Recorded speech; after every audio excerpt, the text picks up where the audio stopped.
Welcome to Vidarbha's academy online platform. तर आपण जे आजच्या लेक्चरमध्ये डिस्कस करणार आहोत तो म्हणजे यमजी मनरेगा. तर मनरेगाचं काय आहे का नाव चेंज करण्यात आलेलं आहे आणि प्लस एक विधेयक जे आहे ते मांडण्यात आलेलं आहे आणि सोबतच त्याच्या तरतुदी सुद्धा चेंज करण्यात आलेल्या आहे. अगोदर काही तरतुदी होत्या त्याच्यामध्ये बदल केला आणि त्यानंतर जे आहे तर जसं की फॉर एक्झाम्पल अगोदर 100 दिवसाचा रोजगार दिला जात होता, आता 125 दिवस करण्यात आलेले आहे. तर आपण आजच्या लेक्चरमध्ये डिस्कस करणार आहोत नवीन तरतुदी काय आहेत, काय नवीन बदल केला, त्यानंतर जे आहे तर त्याच्याबद्दलच्या काही चिंता किंवा समस्या सुद्धा आहे तेही सुद्धा आपण डिस्कस करणार आहोत आणि फायनली कन्क्लुजन सुद्धा. आणि सोबत त्याच्या अगोदर जेव्हा आपण हे डिस्कस करण्याच्या अगोदर यमजी नरेगाची एक आपण हिस्ट्री पाहू. ते केव्हा लागू झालं, त्याच्यानंतर त्याचं नाव काय होतं अगोदर, तेव्हा नाव केव्हा चेंज करण्यात आलं, अगोदर नाव याचं चेंज करण्यात आलेलं आहे. ठीक आहे. तर हे जे विधेयक आहे तर त्या विधेयकाचं नाव काय आहे तर ते आहे विकसित भारत गॅरंटी फॉर रोजगार आजीविका मिशन ग्रामीण. ठीक आहे, म्हणजेच विकसित भारत जी रामजी विधेयक 2025. आता हे विधेयक 2025 मध्ये हे मांडण्यात आलेलं आहे, लोकसभेमध्ये सध्या मांडण्यात आलेलं आहे. तर कोणी मांडलं तर केंद्रीय ग्रामीण विकास तसेच कृषी व शेतकरी कल्याण मंत्री शिवराज सिंग चौहान आहे यांनी हे विधेयक मांडलं. या विधेयकाचं नाव काय आहे विकसित भारत ग्रामीण रोजगार व उपजीविका हमी मिशन. ठीक आहे, किंवा अभियान. तर विधेयक 2025. आता हे विधेयक जे आहे तर काय करणार आहे का महात्मा गांधी राष्ट्रीय ग्रामीण रोजगार हमी कायदा 2005चा, म्हणजे ज्याला आपण शॉर्ट फॉर्म मध्ये किंवा शॉर्ट मध्ये आपण असं म्हणतो मनरेगा, या मनरेगाची जागा घेणार आहे.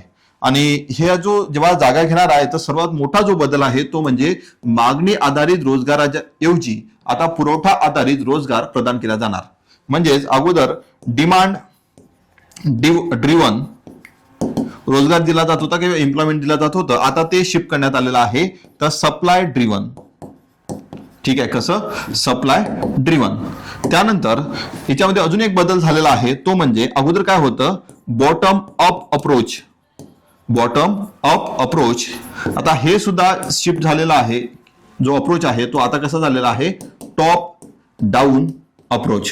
आता हे काय आहे किंवा काय नाही आपण हे समोर डिस्कस करणार आहोत, पण मी पर्टिक्युलरली हे दोन मेन चेंज जे झालेले आहे ते सांगितले. जे दिवस वगैरे तर राहणारच आहे किंवा जे फंडिंग आहे केंद्र किती देणार आणि राज्य किती देणार हे सुद्धा आपण समोर पाहणारच आहोत. पण हे जे दोन चेंज झालेले आहे ना, demand driven to supply driven and bottom approach to top down approach. ठीक आहे. तर याच्या अगोदर आपण जेव्हा समोर हे बिल डिस्कस करण्याच्या अगोदर तर आपण यमजी नरेगाची हिस्ट्री पाहू. तर अगोदर जे आहे यमजी नरेगा तर हे 2005चा कायदा आहे. सुरुवातीला 2005चा जरी कायदा असला तर सुरुवातीला याचं नाव होतं नरेगा. ठीक आहे, नरेगा म्हणजे national rural employment guarantee act, राष्ट्रीय ग्रामीण रोजगार हमी कायदा 2005. ठीक आहे. आता जेव्हा 2005 मध्ये हा कायदा पारित केला, 2005 मध्ये पारित केल्यानंतर 2005 मध्ये लागू झालेला नव्हता. हा जे आहे हा कायदा लागू करण्यात आलेला होता 2 फेब्रुवारी 2006 ला लागू झाला. ठीक आहे, लागू केव्हा झाला 2 फेब्रुवारी 2006 ला. आणि सुरुवातीला जेव्हा हा लागू झाला ना तर हे जे आहे तर फक्त कायदा 100 जिल्ह्यांकरिताच लागू केलेला होता. 100 जिल्हे याच्यामध्ये समाविष्ट केले होते का एक जे आहे पायलट बेसिसवर आपण 100 जिल्हे त्याच्यामध्ये समाविष्ट करू. तर त्यानुसार हा जो कायदा होता हा लागू करण्यात आला होता फक्त 100 जिल्हे. त्यानंतर संपूर्ण भारताला किंवा संपूर्ण भारतामध्ये तो कधी लागू करण्यात आला तर तो करण्यात आला 2008 मध्ये. ठीक आहे, 2008 मध्ये संपूर्ण भारत. ठीक, ओके. त्यानंतर जे आहे याचं नाव जे होतं अगोदर काय आहे नरेगा, तर नरेगा नाव चेंज करून 140वी जयंती होती. 140वी जयंती कोणाची महात्मा गांधी यांची 140वी जयंती होती. 140वी जयंतीच्या वेळेस याचं नाव चेंज करण्यात आलं आणि याचं नाव चेंज केलं यमजी नरेगा, महात्मा गांधी राष्ट्रीय रोजगार हमी योजना. ठीक आहे, तर महात्मा गांधी राष्ट्रीय ग्रामीण रोजगार हमी योजना. योजना म्हटल्या जाते किंवा त्याला कायदाही म्हटल्या जाते. तर यावेळी जे आहे तर त्याचं नाव चेंज केलं. तर कधी केलेलं होतं? हे 2009 मध्ये चेंज केलं. ठीक आहे, हे कधी केलं? 2009 मध्ये. तर तुम्हाला याच्यामधून जर पाहिलं असताना तर हे जे इथं आपण काही फॅक्च्युअल इन्फॉर्मेशन पाहिलेली आहे, तर 2006 मध्ये लागू करण्यात आलं. याच्यावर तुम्हाला क्वेश्चन विचारला जाऊ शकतो का एमजी नरेगा हे जे स्कीम आहे हे केव्हा लागू करण्यात आली. दुसरं जे आहे तर सुरुवातीला या एमजी नरेगाचं नाव काय होतं, त्यात सुरुवातीला किती जिल्ह्यांसाठी लागू करण्यात आलेली होती, त्यानंतर कोणत्या वर्षी संपूर्ण भारतासाठी लागू करण्यात आली. त्यानंतर जे आहे तर याचं नाव जेव्हा चेंज केलं 2009 मध्ये, तर महात्मा गांधी यांची जयंती कोणती होती? 140वी होती. ठीक आहे, हे लक्षात ठेवायचं आहे. आता हे जर पाहिलं असणार तर हे तर एमजी नरेगा होती. आता एमजी नरेगाही जेव्हा बनली किंवा 2005चा जेव्हाही कायदा बनला त्याच्या अगोदर जर पाहिलं असतं वेगवेगळ्या स्कीम्स होत्या आणि त्या वेगवेगळ्या स्कीमचं मर्जर करून किंवा ते एकत्रित करून जर पाहिलं असतं तर हे नवीन स्कीम बनलेली होती. अगोदर काय होतं का 1989 मध्ये, ठीक आहे, 1989. तर 1989 मध्ये एक स्कीम होती, त्याचं नाव होतं जवाहर रोजगार योजना. ठीक आहे, जवाहर रोजगार योजना. ठीक, नंतर जे आहे याचं नाव चेंज करण्यात आलं. जवाहर रोजगार योजनेचं नाव चेंज करण्यात आलं 1999 मध्ये. ते नाव चेंज केलं आणि ते नाव चेंज करून केलेलं होतं जवाहर समृद्धी रोजगार योजना. ठीक आहे, जवाहर समृद्धी रोजगार योजना. आता जवाहर समृद्धी रोजगार योजना हे जे आहे हे नाव चेंज करण्यात आलं होतं. ठीक आहे, तर हे कधी करण्यात आलं? 1999 मध्ये. तर जवाहर रोजगार समृद्धी योजना हे नाव चेंज करण्यात आलेलं होतं. जवाहर रोजगार समृद्धी योजना. समृद्धी योजना. ठीक आहे, ओके. आता काय आहे की आता हे याचं नाव होतं. सुरुवातीला त्याचं नाव जे आहे जवाहर रोजगार योजना होतं, त्यानंतर जवाहर रोजगार समृद्धी योजना करण्यात आलं. त्यानंतर 2 स्कीमचं मर्जर केलं आणि 2 स्कीमचं मर्जर करून जे आहे एक नवीन स्कीम तयार केलेली होती. ठीक आहे, आताची जे एमजी नरेगा जे आहे ना, तर याचं मर्जर होत म्हणजे काय आहे की सुरुवातीला एक स्कीम होती, त्यानंतर दुसरी स्कीम, त्या 2 स्कीमचं मर्जर करून एक तिसरी स्कीम तयार केली. त्यानंतर पुन्हा मग 2 स्कीमचं मर्जर केलं आणि पुन्हा जे आहे नवीन स्कीम तयार केली. तर असे जे आहे तर स्कीमचं मर्जर करत करत एक स्कीम तयार झाली होती, जे शेवटी 2005 मध्ये तयार झाली होती, जी आजची स्कीम आहे आणि त्याच्यामध्ये ही आज बदल झालेला आहे. ठीक आहे, तर त्या स्कीमचं नाव काय आहे की जवाहर रोजगार समृद्धी योजना प्लस एम्प्लॉयमेंट अशुरन्स स्कीम. ह्या 2 स्कीमचं मर्जर करून एक नवीन स्कीम तयार करण्यात आलेली होती. ठीक आहे, कोणती? जवाहर रोजगार समृद्धी योजना प्लस एम्प्लॉयमेंट अशुरन्स स्कीम. या 2 स्कीमचं मर्जर करून एक नवीन स्कीम तयार करण्यात आली होती. ते होती संपूर्ण ग्रामीण रोजगार योजना.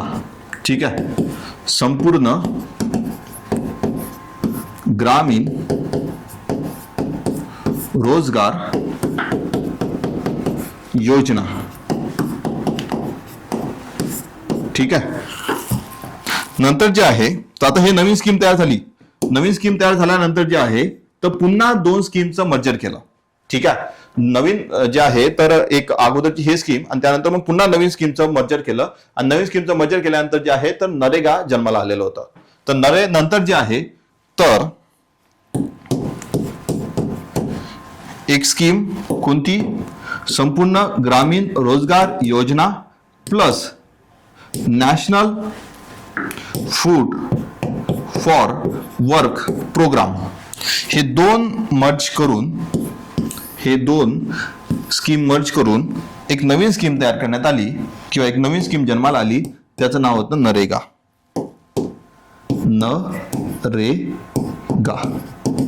ठीक आहे, तर नरेगा जे आहे हे कधीची आहे तर ही आहे 2005. ठीक आहे, तर समजलं कुठून कुठपर्यंत काय काय आलेलं आहे. तर आता जे आहे ना, सुरुवातीला मी सांगितलं का हे सुरुवातीची स्कीम केव्हा होती, काय होती ते. त्यानंतर ह्या वेगवेगळ्या स्कीमचं मर्जर होत गेलेलं आहे. 1989 मध्ये किंवा 1989 मध्ये जवाहर रोजगार योजना होती.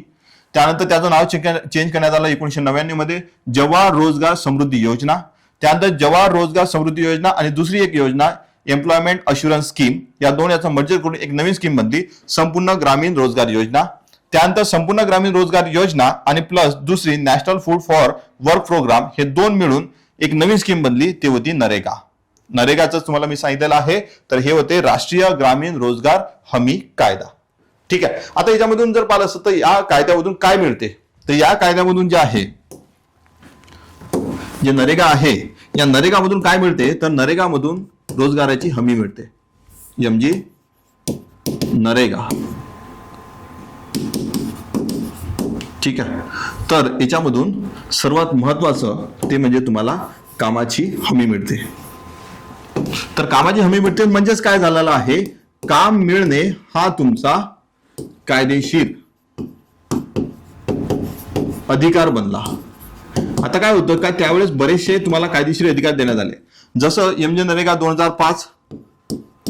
ठीक आहे. त्यानंतर जर पाहिलं असणार तर राईट टू इन्फॉर्मेशन कायदा, हा सुद्धा 2005चा.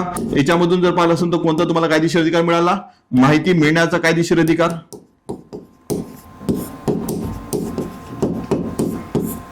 कायदेशीर अधिकार. त्यानंतर जर पाहिलं असणार राईट टू एज्युकेशन कायदा, कधीचा आहे, 2009चा. याच्यापासून शिक्षण मिळण्याचा कायदेशीर अधिकार. ठीक आहे. त्यानंतर जे आहे नॅशनल फूड सिक्युरिटी ऍक्ट कायदा 2013चा. तर याच्यामधून काय मिळते, अन्न मिळण्याचा कायदेशीर अधिकार. तर असे जे काही कायदे आहेत तर त्यांनी प्रत्येकाने काहीतरी कायदेशीर अधिकार दिलेला आहे. ठीक आहे. तर त्याचपैकी एक जो आहे तो तुमचा म्हणजे एमजी नरेगा. एमजी नरेगाने जर पाहिलं असेल तर काम मिळण्याचा तुम्हाला जर पाहिलं असेल तर कायदेशीर अधिकार दिलेला होता. ठीक आहे. आता याच्यामध्ये जेव्हा आपण याच्यामध्ये जो बदल करण्यात आलेला आहे, तर तेव्हा हे जे विधेयक पाहू आपण, ते विधेयक पाहत असताना तर प्रमुख याच्यामध्ये काय तरतुदी आहे. पहिलं तर वर्धित उपजीविका हमी या योजनेअंतर्गत प्रत्येक आर्थिक वर्षात अकुशल शारीरिक काम करणाऱ्या स्वेच्छेने पुढे येणाऱ्या प्रौढांसाठी, एक लक्षात ठेवा, जे प्रौढ असतात, अडल्ट लोकांसाठी अगोदरची जी स्कीम होती तर त्याच्यामध्ये 100 दिवसाचा रोजगार होता. आता याच्यामध्ये जर पाहिलं असेल तर ते किती दिवस केले, 100 दिवसावरून 125 दिवस केले. हे एक पहिली तरतूद त्याच्यामधली मेन आहे. ठीक आहे. पण आता जे आहे ना, तर बऱ्याचशा सर्वांनी सांगितलेलं आहे का, आता काय आहे की काही जरी जर पाहिलं असता, जरी आता याच्यामध्ये खूप सारे कामगार आहे आणि जे कामगार जे आहे तर काम करण्यासाठी इच्छुक आहेत, पण त्यांना काम नाही मिळत. फक्त 40 लाख समथिंग काहीतरी लोकांना ते काम मिळते. म्हणजेच काय आहे का, जर तुम्ही जर पाहिलं असणार ना, तर टोटल जर तुम्ही ऍव्हरेज काढला, जरी 100 दिवसाची अगोदरची गॅरंटी होती, ते जे आहे तर फक्त ऍव्हरेज जर काढला तर फक्त ते 70 दिवस मिळते. आता जरी तुम्ही आपण 125 दिवस केले तर आता ते किती मिळू शकते, तर ते डिपेंड करणार मग आता जे आहे तर किती जे आहे रोजगार मिळू शकतो किंवा आपण एक प्रकारचं काम किती सुचवल्या जाते त्यावर डिपेंड आहे. ठीक आहे. त्यानंतर जर पाहिलं असेल तर ही जी स्कीम आहे हे केंद्र पुरस्कृत योजना आहे. अगोदर काय होतं का, हे जर पाहिलं असेल याचा पूर्ण जो निधी होता तर 100% जेवढा कोणता वेजेस किंवा भत्ता जो दिला जात होता कामगारांना, तर 100% भत्ता दिला जात होता केंद्र सरकारकडून. ठीक आहे. त्यानंतर 75% जे आहे तर जे साहित्य लागत होतं त्या साहित्यासाठी खर्च देत होता केंद्र सरकार. ठीक आहे. तर 75% साहित्य केंद्र सरकार जे आहे तर ते पे करत होतं पैसे. पण आता जर पाहिलं असेल तर हे चेंज करण्यात आलेलं आहे. आता याच्यामध्ये केंद्र आणि राज्य या दोघांनाही समान जबाबदारी दिलेली आहे, किंवा त्याच्यानंतर जशी कोणती तुमची सेंट्रल स्पॉन्सर्ड स्कीम असते किंवा केंद्र पुरस्कृत योजना असते तर त्यानुसार ते जे आहे तर निधीचा वाटप करण्यात येणार असं सांगितलेलं आहे. पण अगोदरचं जर पाहिलं असतं तर हे होतं. ठीक आहे. तर सरकारच्या सामायिक जबाबदारीवर केंद्र पुरस्कृत योजना म्हणून अंमलात आणली जाईल. नंतर आहे निधी वाटपाचा नमुना. आता जसं सांगितलं मी, निधी वाटपाचा नमुना कसा, तर ईशान्येकडील तसेच हिमालयीन राज्य किंवा केंद्रशासित प्रदेशासाठी निधी जो आहे तो 90:10 राहणार. ठीक आहे. 90:10 राहणार. म्हणजे 90% जे आहे ते केंद्र सरकार देणार आणि 10% ते जे आहे राज्य सरकार देणार. पण जे इतर राज्य असणार तर इतर राज्यांसाठी 60 आणि 40%. ठीक आहे. 60 आणि 40%. तर याच्यामुळे काय होते की जे जसं असते ना, कोणतीही सेंट्रल स्पॉन्सर्ड स्कीम असते तर सेंट्रल स्पॉन्सर्ड स्कीम असल्यानंतर त्याच्यामध्ये निधीचा जो वाटप असतो तो असा असतो 60-40. ठीक आहे. तर हा चेंज करण्यात आला. अगोदर काय होतं, जर सांगितलं की 100% जे आहे ना, तर 100% कोण देत होता, तर त्याच्यामध्ये केंद्र सरकार होतं. पण आता केंद्र सरकारचा निधी जो आहे तो थांबला किंवा संपलं, तिथून आता जर पाहिलं असतं त्याच्यामध्ये ते नाही राहणार. त्यानंतर निकषांवर आधारित राज्यांतर्गत निधी वाटप. आता जर पाहिलं असतं तर अगोदर काय होतं की म्हणजे काय होतं का जे आहे प्रत्येक राज्याला तो निधी जात होता आणि त्याच्यामध्ये असे कोणते एक स्पेसिफिक निकष नव्हते. ठीक आहे, म्हणजे त्याच्यामध्ये निकष कोणते असे स्पेसिफिक नव्हते. तर त्यामुळे काय होत होतं की समजा जिथं गरिबी जास्त आहे तिथं जर पाहिलं असतं निधी कमी जात होता. आणि तामिळनाडू समजा आपण एक एक्झाम्पल जर घेतलं तर युपी आणि बिहार याच्यामध्ये जर पाहिलं असतं दारिद्र्य जास्त आहे पण निधी जो आहे तो कमी प्रमाणात जात होता. ऍज कम्पेअर्ड टू तामिळनाडूमध्ये जर पाहिलं असता तर गरिबी कमी आहे पण तिथं जर पाहिलं असता तर तिथं निधी जास्त जात होता. ठीक आहे, आता हे जे आहे तर याच्यामुळे काय होत होतं का जे निकष होता ना तर निकषाच्या आधारावर आपण जर पाहिलं असतं निधी जे आहे तर केंद्र सरकार देत नव्हतं. पण आता काय आहे का राज्य सरकारे पंचायती श्रेणी तसेच स्थानिक विकासाच्या गरजा विचारात घेऊन जिल्हे व ग्रामपंचायतीमध्ये निधीचे पारदर्शक आणि गरजेनुसार राज्यांतर्गत वितरण सुनिश्चित करतील. त्यानंतर आहे वेतन दरांची निश्चिती. तर अकुशल शारीरिक कामासाठीचे वेतन दर कोण डिसाईड करणार तर केंद्र सरकारकडून निश्चित केले जातील. तोपर्यंत स्वतंत्र वेतन दर अधिसूचित होईपर्यंत सध्याचे मनरेगाचे वेतन दर लागू राहतील. म्हणजेच काय आहे का जे वेतन आहे तर हे वेतन कोण डिसाईड करणार आहे? केंद्र सरकार. आता केंद्र सरकार जेव्हा डिसाईड करणार आहे तर जोपर्यंत हे अंमलात येत नाही तोपर्यंत जे आपण काय म्हणू शकतो का जे राज्यांनी प्रोव्हाइड केलेला जो वेतन आहे तर तेच वेतन लागू राहणार. ठीक आहे, आता काय होते का नॉर्मली जर पाहिलं असेल तर ते व्हॅरी होत असते. म्हणजे कोणत्या कोणत्या राज्यामध्ये तर ते जर पाहिलं असेल तर 250 ते 350 या मध्ये या रेंजमध्ये जर पाहिलं तर तिथला जो आहे तो भत्ता दिला जात असतो, जे वेतन आहे ते दिलं जात असते. ठीक आहे, पण आता जर पाहिलं असेल तर हे केंद्र सरकार डिसाईड करणार. त्यात शेतीच्या महत्वाच्या हंगामात संरक्षण. म्हणजे काय आहे का अगोदर काय होतं की बऱ्याच जे काही वेस्टर्न युपी म्हणजे पश्चिम उत्तर प्रदेश आणि त्यानंतर जर पाहिलं असतं तर पंजाब आणि हरियाणा इथले जे शेतकरी होते या शेतकरी लोकांचं असं म्हणणं होतं का त्यांना ते कामगार मिळत नव्हते.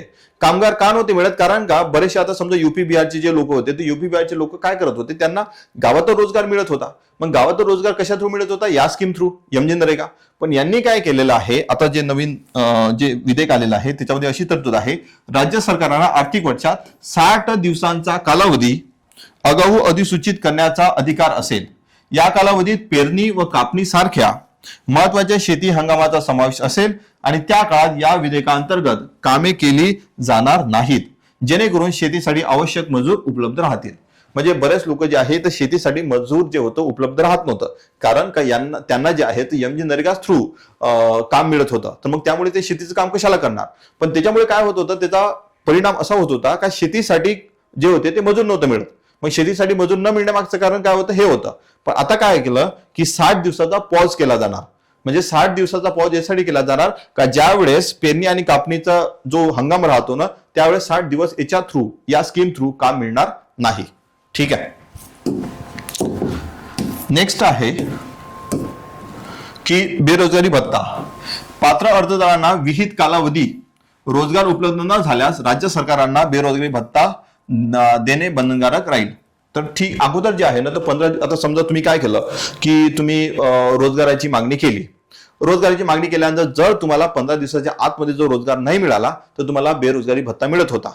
ठीक आहे, आणि ते कोण देत होतं? ते केंद्र सरकार देत होतं त्यावेळेस. पण आता जे आहेत आता चेंज काय केला तर यांनी असं म्हटलेलं आहे का जो समजा बेरोजगारी भत्ता जर द्यायचा असेल तर हे कोण देणार आहे? राज्य सरकार. त्यानंतर दुसरं आहे राज्य योजना अधिसूचना. तर प्रत्येक राज्य सरकारने विधेयक लागू झाल्यापासून 6 महिन्यांच्या आत हमीच्या अंमलबजावणीसाठी आपली स्वतंत्र योजना अधिसूचित करणे आवश्यक आहे. तर किती महिन्याच्या आतमध्ये तुम्हाला ते लागू करायचं आहे? तर 6 महिन्याच्या आतमध्ये जे विधेयक पारित झाल्यानंतर. ठीक आहे, विकसित ग्रामपंचायत योजनेवर आधारित नियोजनाची प्रक्रिया ग्रामपंचायतीकडून तयार करण्यात येणाऱ्या विकसित ग्रामपंचायत योजनाद्वारे राबवली जाईल आणि त्या राष्ट्रीय प्रादेशिक नियोजन प्रणालीमध्ये समाकलित केल्या जातील. ठीक आहे, म्हणजेच काय आहे का अगोदर जर पाहिलं असताना तर काय होतं का म्हणजे दोन जे आहेत ते 2 परिषद होत्या. ठीक आहे, तर म्हणजे एक आहे राष्ट्रीय प्रादेशिक नियोजन प्रणाली आणि त्यानंतर राज्याची होती. आणि त्याच्यामध्ये काय होतं का राष्ट्रीयमध्ये जर पाहिलं असताना तर राष्ट्रीयमध्ये रिझर्वेशन दिलं जात होतं. रिझर्वेशन कोणाला? SC ST आणि महिलांना. आणि राज्यामध्ये सुद्धा तशीच होती. आता काय आहे का दोन्ही याच्यामधलं जे आरक्षण होतं ते आरक्षण रद्द करण्यात आलं. दुसरी गोष्ट जी आहे तर नियोजनाची प्रक्रिया हे ग्रामपंचायतीकडून तयार करण्यात येणार. म्हणजे ग्रामपंचायतीकडून तयार करण्यात येणार म्हणजेच काय आहे का तिथं सांगितलं जाणार का आमच्या इथं ह्या गोष्टीची गरज आहे. ठीक आहे. त्यानंतर मग ते जे आहे ते पाठवलं जाणार केंद्र सरकारकडे आणि केंद्र सरकार मग डिसाईड करणार का खरंच गरज आहे की नाही आहे.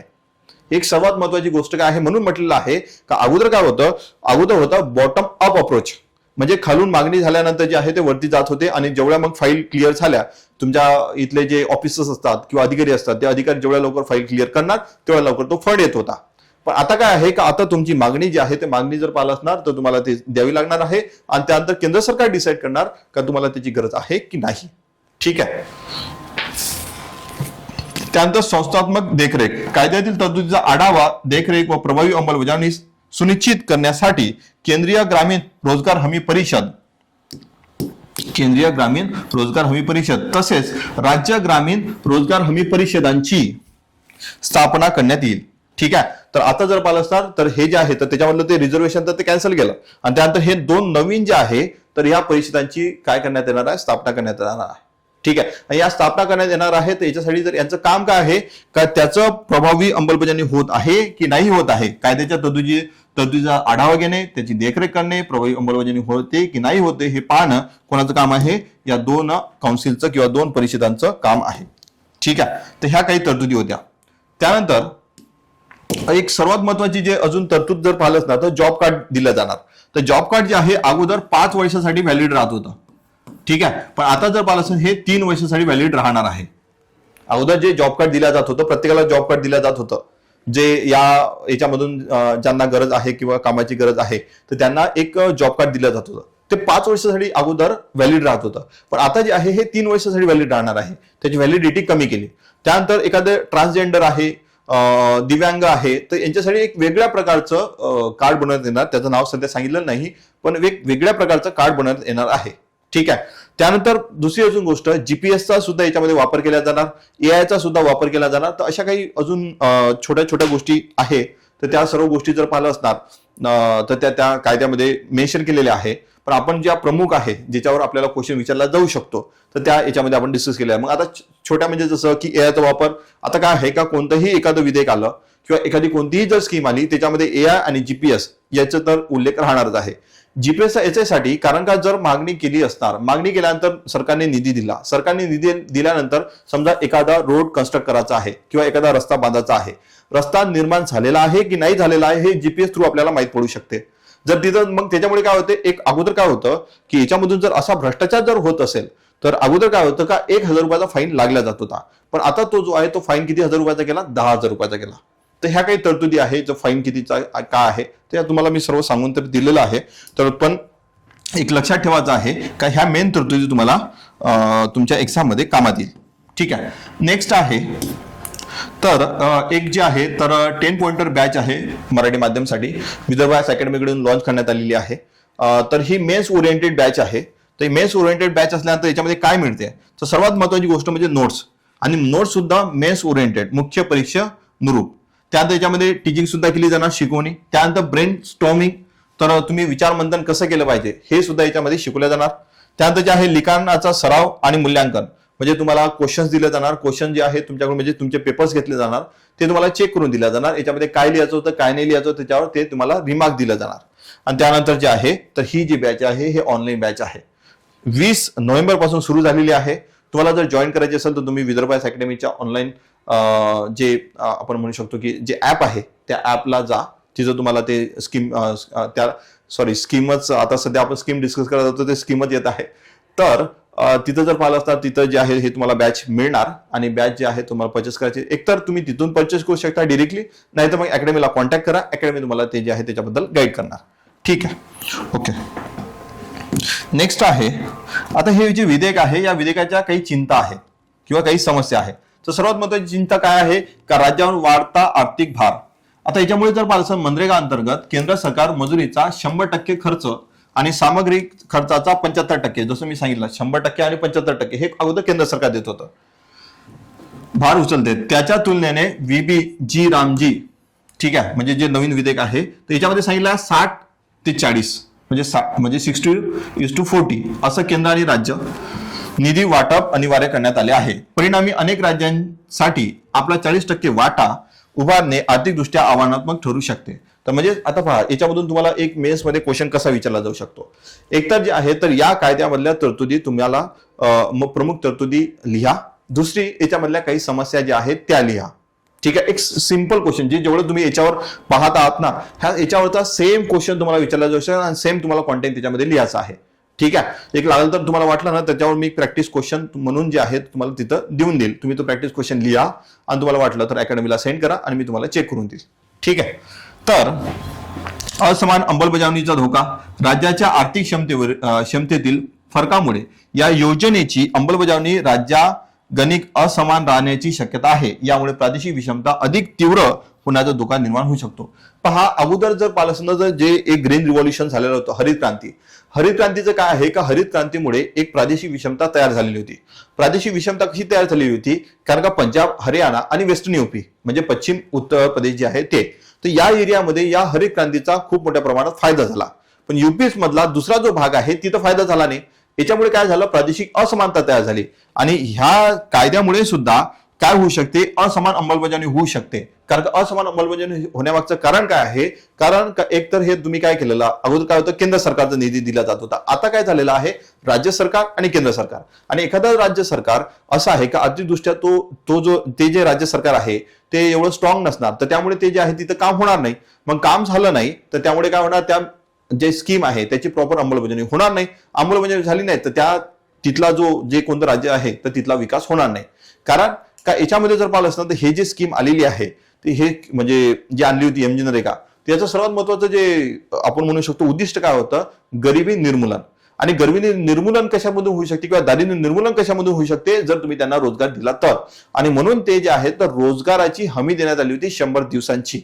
ठीक आहे, हे समजून घ्या. त्यानंतर पंतप्रधान फसल विमा योजनेतील अनुभवातून मिळालेले धडे. याच्यामधून काय अनुभवातून धडे मिळाले, कारण का याच्यामध्ये सुद्धा जो निधी आहे ना 60:40 आहे. तर पंतप्रधान फसल विमा योजने ही खर्च वाटपाच्या असाच पद्धतीमुळे अनेक राज्यांना 50% प्रीमियम अनुदान देणे शक्य झाले नाही आणि परिणामी योजनेच्या अंमलबजावणीत विलंब झाला आणि तिचा विस्तार मर्यादित राहिला आणि योजनेवरील विश्वासार्हता मध्ये काय झालेली आहे, त्याच्यावरचा विश्वास जो आहे त्याच्यामध्ये घट झाली.